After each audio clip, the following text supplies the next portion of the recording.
Bonjour Benoît Lambard. Bonjour. Vous êtes directeur général adjoint du groupe Cristal. Pour commencer, est-ce que vous pouvez nous présenter le groupe Cristal? Le groupe Cristal est une entité qui offre des solutions en gestion de patrimoine, à la fois à destination des particuliers, le B2C, et à la fois à destination, avec sa plateforme, des CGP eux-mêmes, avec différentes marques, La Place bien sûr en B2C, Primonial partenaire en B2B. C, et puis avec des entités qui façonnent des solutions qui sont regroupées sous la marque Zenith. Okay. L'actualité 2024 était marquée par l'acquisition de PID, Primonial Ingénierie et Développement. Où en êtes-vous aujourd'hui de son intégration et qu'est-ce que vous pouvez nous dire là-dessus? L'acquisition de Primonial, on est d'abord ravis d'avoir Primonial avec nous. Ça nous fait doubler de taille, c'est quand même très structurant pour nous. La signature était le 28 juin dernier et on est en pleine phase d'intégration.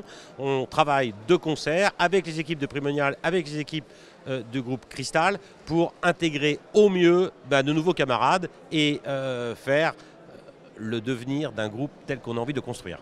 Donc il y aura une nouvelle offre avec cette intégration? Oui, on va développer l'offre de Primonial à destination des CGP avec les équipes Zenith, donc Zenith Capital, les produits structurés, l'immobilier, bien sûr, avec Zenith Asset Management, qui est une entité, une société de gestion agréée du groupe, pour adresser à l'ensemble de la population qui dispose des outils de Primonial et de Primonial partenaire, des solutions variées qui couvrent tout le spectre des besoins des conseillers en gestion de patrimoine.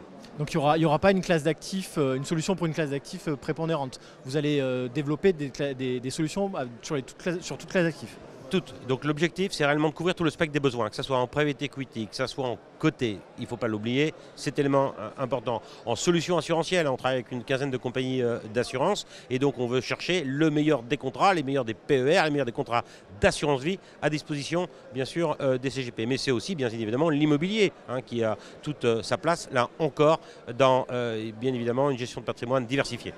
En parlant d'actualité, vous avez acquis aussi un homologue Optifinance. Est-ce que vous continuez à regarder des CGP? Est-ce que vous continuez à participer à ce mouvement de consolidation? Nous, on est le consolidateur. Donc on a fait 28-29 acquisitions en l'espace de très peu de temps, puisque depuis 2021, c'est très structurant, bien sûr, pour le groupe. Et on est toujours à l'affût des sociétés, des entités qui nous ressemblent, des hommes qui nous ressemblent et qui ont envie de s'associer dans un projet d'envergure où on mutualise des compétences, des connaissances et où il y a aussi, et c'est un point quand même qui est fondamental, une parfaite bonne entente. Et ça, la convivialité dans le business, c'est super agréable. Et là, l'intégration, vous avez parlé de 30 acquisitions, l'intégration c'est compliqué. Est-ce que vous mettez en place une culture commune?